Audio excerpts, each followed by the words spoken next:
Kwentuhan may kasamang hulaan. Dito lang yan sa Babala.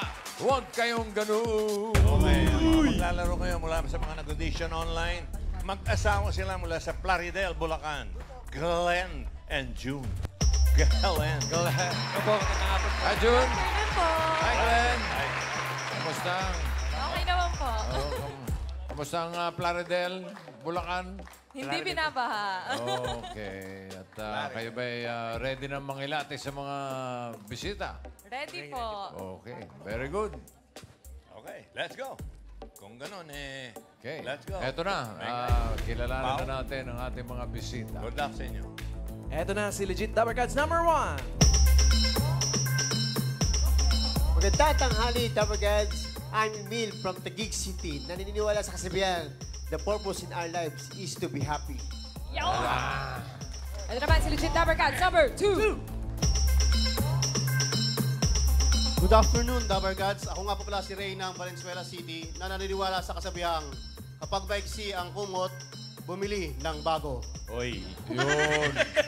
Oy. Pag maiksi ang kumot, baka panyo yan. Legit Dabber Gods number 3. Hi, Dabber Gods. Ako si John from Quezon City na may kasabihang kung may minimithi ka sa buhay, dapat handa kang gawin ang lahat at suungin ang dapat. Yo! Ay, dapat lang.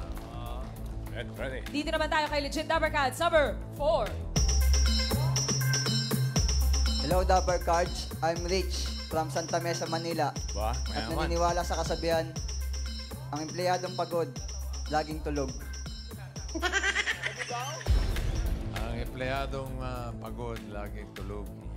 Masarap Okay. matulog pag pagod eh. Oo nga. Ano sa tingin nyo ang kwento nila? Basa.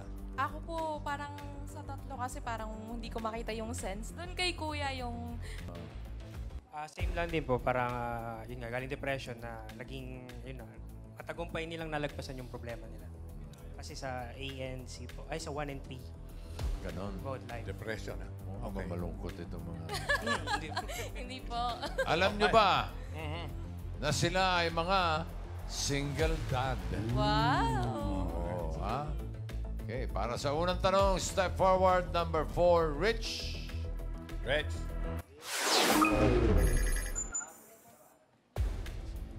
For 20,000 pesos, Tito Sen, ano ang tanong?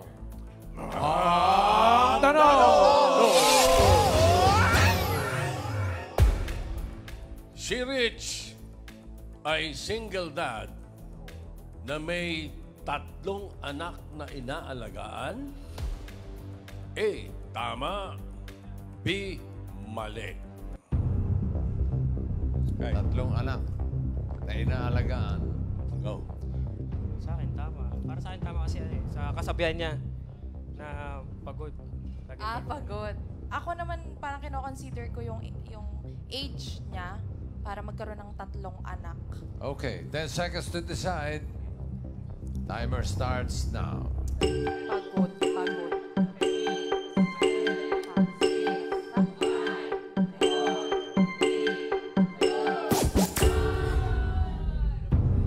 Sagot po namin A, tama. Tama. Tama raw. Tama? Okay. Na may 3 anak na inaalagaan itong si Rich. Alamin natin. Ang tanong! Si Rich nga ba ay may 4 na anak? Tatlo. Ay, tatlo. Parang gusto mong isama yung isa sa mga anak mo. ikaw mag-aalaga nung isa. Tama nga ba o hindi? Ay! Tama!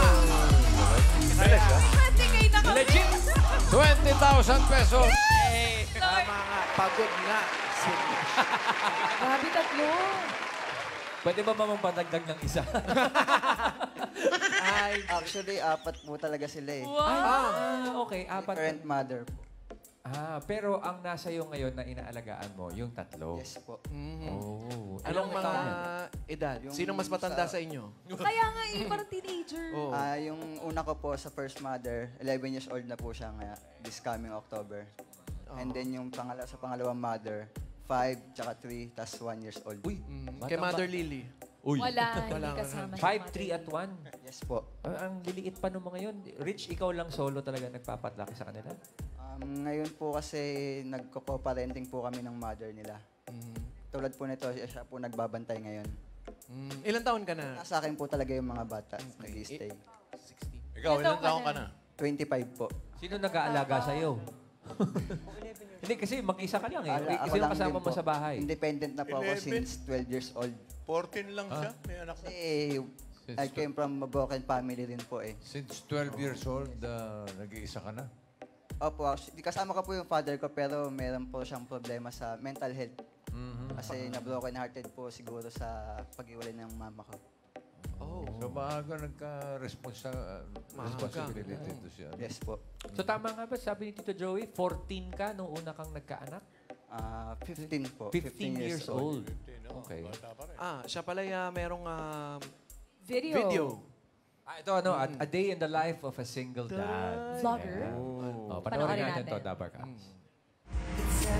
single dad of 4.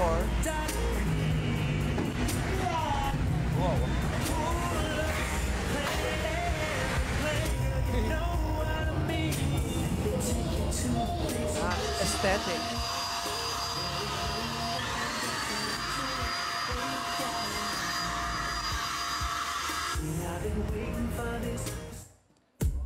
Asan yung mga anak mo nung nagvi-video ka? Ayun, nasa likod. Right. Baka nasa mommy, nasa... Sa kwarto po. Sa kwarto. Nilalabas ko po sila sa video, iniiwas ko po. Teka, sinong nag-guide sa'yo sa pag-aalaga? Kasi babata pa ng mga anak mo. Nag-hire po ako ng isang housemaid. Kasambahay. Para may katulong po ako. Then yung partner ko po dati, pag umaalis po ako, bumibisita-bisita po siya dun sa bahay namin. I guess yung tanong ni Main Rich, yung yung mismong yung kaalaman papalaki, mo. Oo, paano mo pinalalaki yung mga anak mo? Eh, ikaw, ang bata-bata mo pa rin eh. Sa experience ko po sa buhay eh. Sa bagay kasi nga. 12 years old pa lang po ako na po yung nag-aano sa sarili ko. And then, nagkaroon din po ako ng business para po supportahan ko yung mga anak ko. Very good. Wait lang, yung papa mo? Nasa kapatid ko na po siya ngayon. Actually, yung kapatid ko po, inanap ko po kasi hindi ko na kayang alagaan yung papa ko. Kasama at the same pa yung time mga anak ko. Kaya, inanap ko po yung kapatid ko and pinalawas ko po siya dito sa Manila. Tulong-tulong naman din kayo, Oy, no? Rich, best of luck sa pagpapalaki sa mga maliliit mo pang anak. And congratulations din, ha? At nagagawa mo yan. Thank you po. Baka gusto mo i-shoutout yung mga anak mo, pare. Kung nanonood man yung mga anak ko, dito na ako sa TVJ. Nax. Ayun lang. At di na siya uuwi. Okay. Good luck. Thank you, Rich. Thank you, Rich. Mayaman pala si Rich sa anak. Rich sa anak. Huling tanong for 12 or chupachachichu. Kaya mo yan. Comedian. 30,000 pesos. Kulang sa paracetamol. Bakit ang ulo kanina eh? Dito sa ng tanong.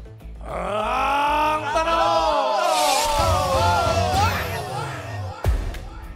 Nako. Isa sa pinakamadaling tanong ng babala. Kala mo lang. Sino sa kanila ang call center agent? Uy.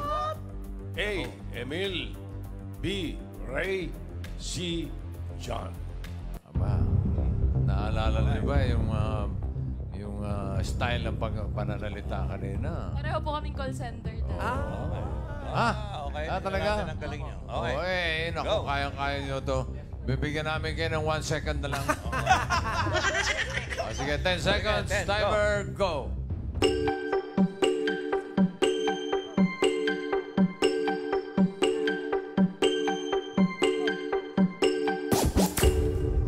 Okay, go. Kay Kuya Ray po kami, number 2. Ray. Si Kuya Ray, kapatid mo yan? Okay. Kuya, kay kuya ka eh. Okay. Si Ray daw. Ray. Agree ka ba, June? Agree po. Okay. Okay, mga dati palang call center ito. Kausapin muna natin si Emil. Ang tanong! Emil, ikaw ba ay call center agent? Sagutin po ang tawa. Hindi. Malamang hindi. Hindi nga. Buti na lang. Anong klase Pero pong siya agent ay kayo? double agent. Hindi. Anong trabaho, Kuya Emil? Ambulance driver po. Ambulance driver. Pero ikaw ay single dad din, no, Emil? Ilan po ang mo? anak? 3. Tatlo. Nasa'yo din. Oh, kambal yung first. Kambal yung unang dalawa, tapos yung isa. Ilan taon na po yung mga anak ninyo? Ito. 21 tsaka 13. Ah, lalaki na. Ayan, anak mo yan? Hindi ba kakambal ni Rich yan? Hindi. na? Hello! Oh. Ang galing mo. Ilang Si Ivan. taon mo na silang pinalaki? Ilang taon, how many years ago na kayo magkahiwalay ni Mrs.? 13 years. 13 years. Start ng 2010 nung mamatay yung father ko. Nung mamatay yung father ko, tapos, yun nag-iwalay na kami. Naghiwalay na kayo. Paano mo naalagaan yung mga anak mo? 3 yan. Eh, ang trabaho mo, walang oras. Kung kailan ka kailangan ng ambulansya, tatakbo, Hindi, yung tatakbo ambulance ka. driver, late na po siya. Bali, nung nag-iwalay kami ng mother niya, sales consultant ako ng Chevrolet Makati. Kuya Emil, di ba kadalasan mga kwento pagka mag-asawa naghiwalay, sa mami napupunta yung mga anak. Yes po, totoo po yun. Pero, nung time na 2012, nung dinalo ko sila sa kanila, sa mother niya, mismo yung sila na yung nag-decide Na sumama sa akin. yung mga anak mo na. Sila na po yung nag-decide. Bakit, Kaya- Ivan? Tanong natin yung anak ni Kuya. Ba't kayo nag-decide nun na sa okay. daddy kayo sasama at hindi sa mama niyo? Ano po kami sa probinsya po kami nun parang medyo na di na po ako nasanay ba kumbaga. Kaya yung mga panahon po nun inisip ko po na sa Manila na po tumira. Kasi medyo na homesick po kasi. Pero lilipat din daw ng probinsya si Dad. Hindi. Bawalik din doon. Thank you. Salamat, Emil. Thank you, Emil. Hey, Adan. Ito na. Kaalam-alam na. Sabi na natin pinili niyo si Ray, no? Opo. Okay, si Ray. Ray, call center Agent.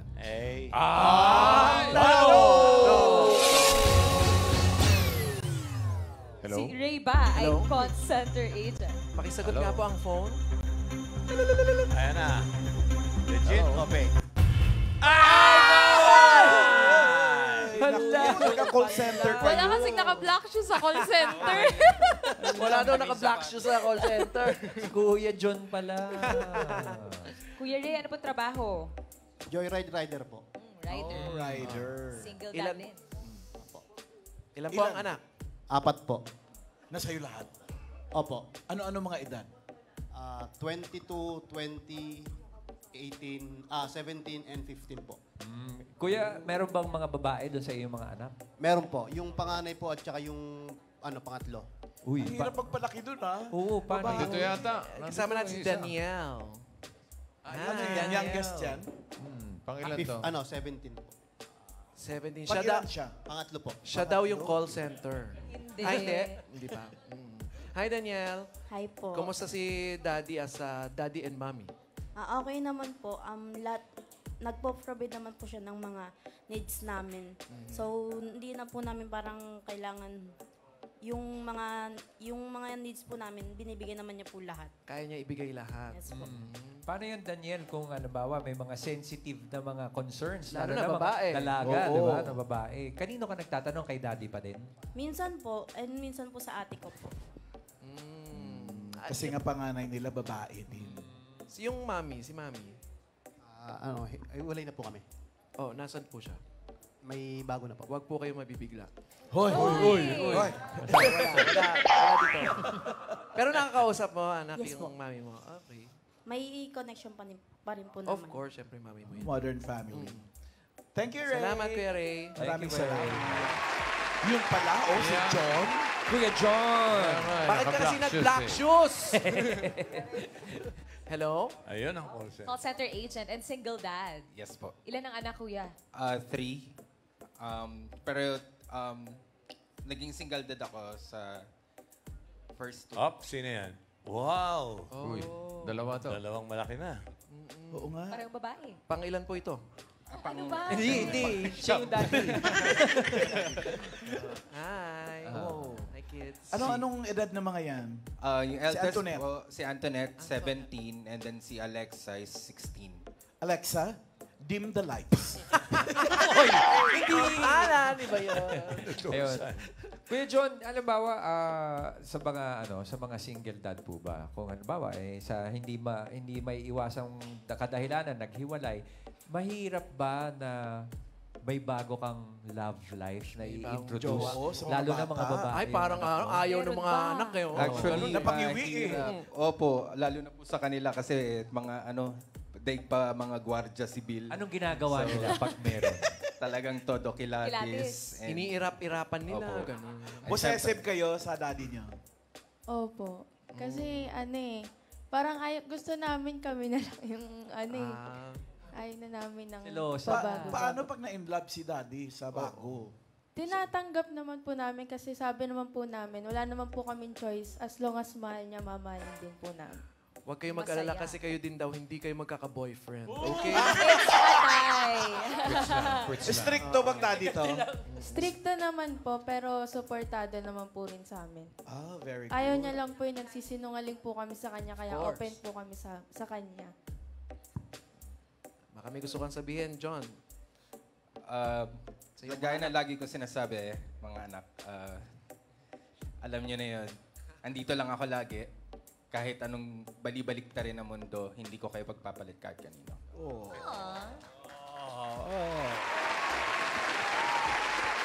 Ano naman, anong masasabi mo kay daddy? Antoinette, and Alexa.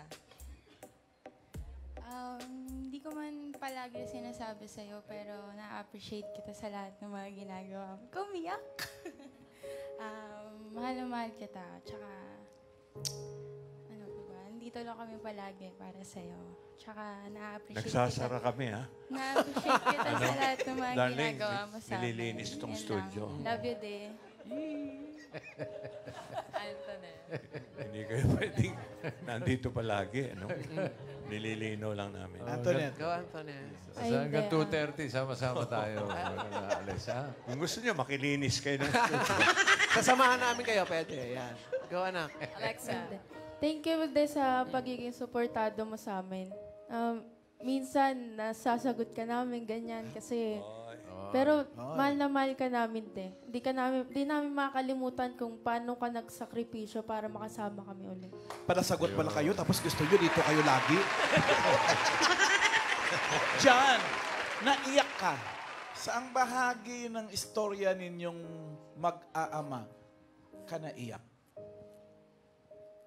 Yung araw-araw na matutulog ka at ginigising mo yung sarili mo na kailangan mo lumaban sa buhay para sa kanila. Oh. Anong laban ang pinagdaanan mo? Boxing level. Laban lang. Thank you, John. Thank you, daughters. Thank you, Antoinette and Alexa. And congratulations sa inyo. Thank you, June, panalo kayo ng 20,000 pesos. Mga bisita natin ngayon, pinatunayan ninyong hindi hadlang ang pagiging isang single father para maipadama ang pagmamahal sa mga anak. Kaya maraming salamat sa pagbabahagi ninyo ng inyong mga kwento.